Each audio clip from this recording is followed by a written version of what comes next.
Welcome to the Mobile Home Park Mastery Podcast, where you will learn how to identify, evaluate, negotiate, perform due diligence on, finance, turn around, and operate mobile home parks. And now, here is your host, the fifth largest mobile home park owner in the United States, Frank Rolfe. Beware the Silver Tsunami. It's going to be a bigger, more catastrophic event than any hurricane America has ever seen. It's going to be effectively a housing apocalypse. On this edition of the Mobile Home Park Mastery Podcast, we're going to talk about the Silver Tsunami, what it is, and how to prepare for it if you're a mobile home park owner or buyer. First off, what is the Silver Tsunami? Well, that's simple. Basically, those who are baby boomers, those born between 1946 and 1964, of which I'm a member, well, we're all aging. And at some point in time, as you age, you come to the end of the line. You either downsize your home or you simply die and it goes to sale to your heirs or through an auction or whatever the case may be.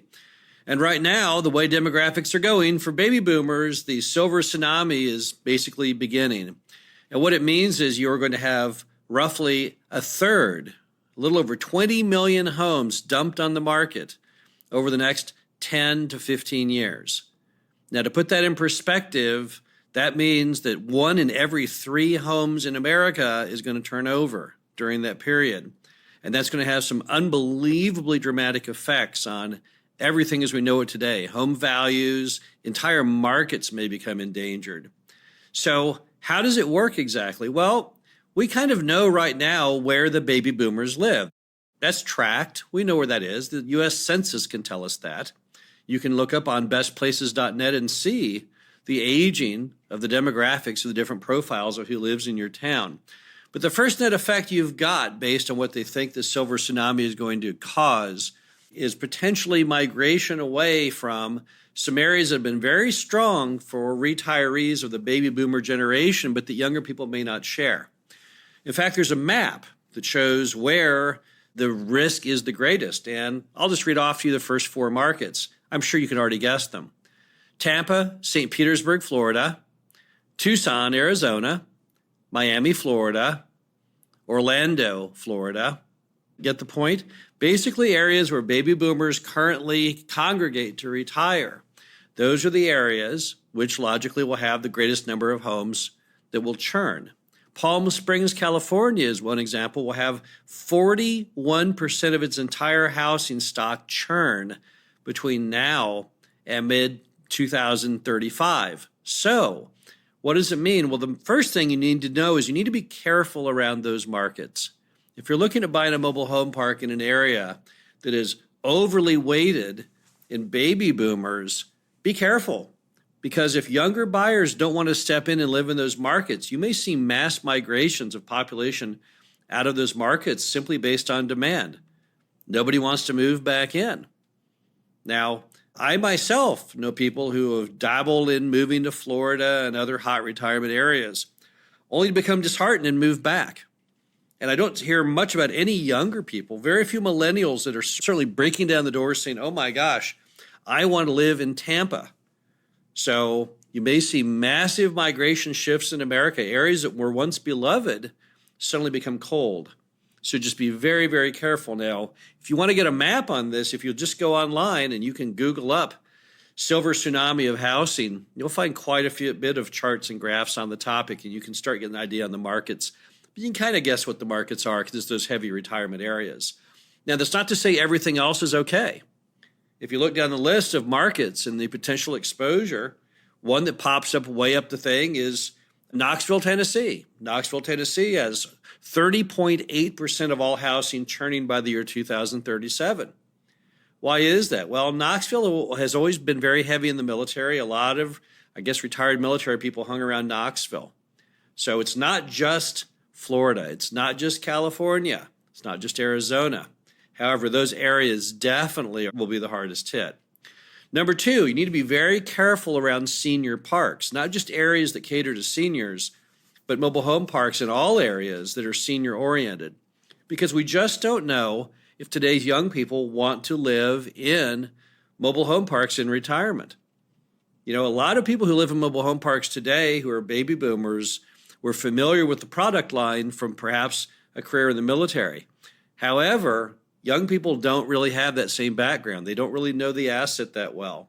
And they may just refuse to live in smaller spaces. I know we see a lot on HGTV about tiny homes, but I'm not really sure that millennials all share that desire to live in an old mobile home. And let's be honest, in a lot of those Florida and California parks, those are not modern 14, 16, and 18 wide mobile homes.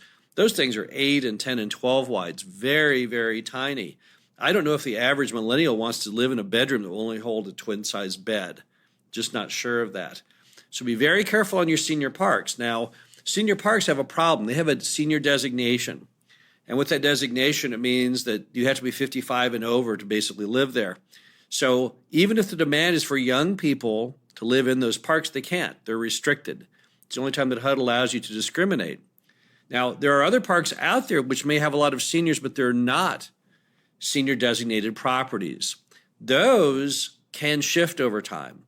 There's no restriction on young people moving in. So you could have a mobile home park that's 80% senior and it could shift 10 years later to only 20% senior, and that's okay because there's no restriction.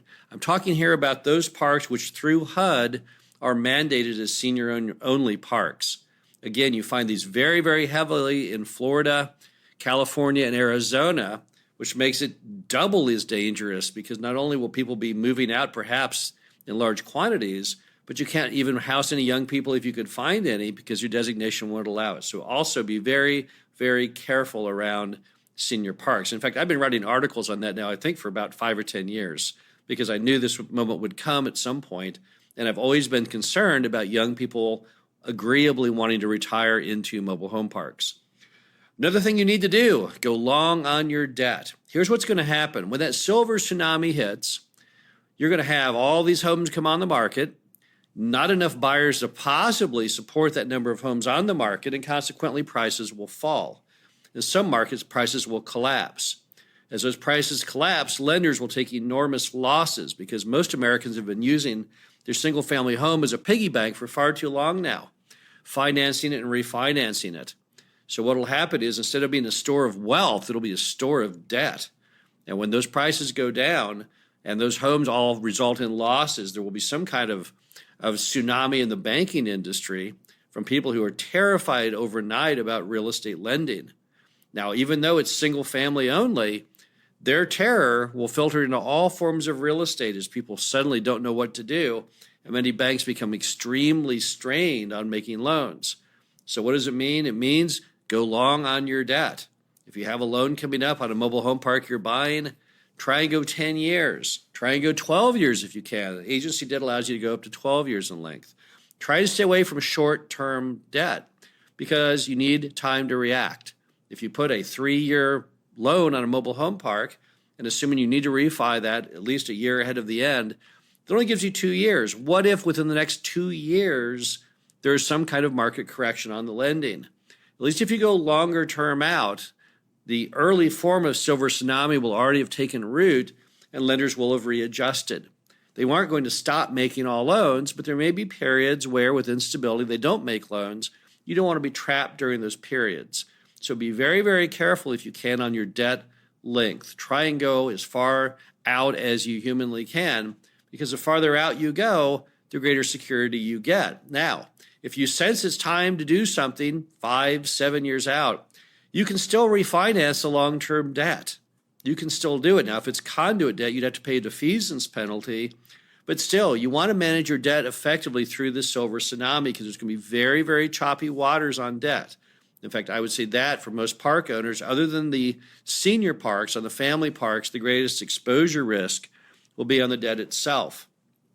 But at the same time, despite all these many consequences, I think it's still a very good time to buy mobile home parks. Why is that? Well, it's a contrarian bet on the whole silver tsunami occurrence.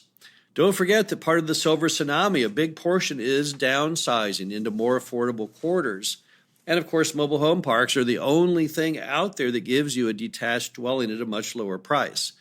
We're already seeing that in a lot of our mobile home parks. Take our park up in Traverse City, Michigan as an example. We've been filling that park at a very rapid clip because a lot of people up in that part of America Want to retire to Traverse City? And why not? It's beautiful. It has lots of things to do there, both in summer and in winter. You can buy a mobile home in our mobile home park up in Traverse City for about $40,000 or $50,000. And if you sell your house for $250,000 elsewhere in Michigan, you can buy a home in Traverse, put $200,000 in the bank, and have an unbelievably high quality of life. So mobile home parks are very much a part of the Silver Tsunami, but on the good side, on the receiving end, because we can take in that demand that people are looking for as far as downsizing. That's still good. And don't forget, you're always going to have this entire demand for affordable housing throughout the housing cycle. It doesn't matter if houses that were valued at $500,000 fall to $250,000, homes that were valued at $1 million fall to $500,000. Our customers are not even in that ball game. They're out there looking for affordable housing from day one. They are not going to be restricted or impacted by the Silver Tsunami. So despite the Silver Tsunami and its impacts on geography, its impact on senior parks, and its impact on lending, we still think that mobile home parks are a great investment and a great bet going into the Silver Tsunami. That being said, learn about it, study it, be aware of it. It's going to be a groundbreaking megatrend. Most people are very unfamiliar with the Silver Tsunami in housing, but it's coming soon. And if you're smart, like any other natural weather event like a hurricane, you always want to plan ahead and play it smart. This is Frank Rolfe, the Mobile Home Park Mastery podcast series. Hope you enjoyed this. Talk to you again soon. Thank you for listening to the Mobile Home Park Mastery podcast. Be sure to visit us at mhpmastery.com to subscribe to the show, read our show transcriptions, and access all of our great information on mobile home park investing.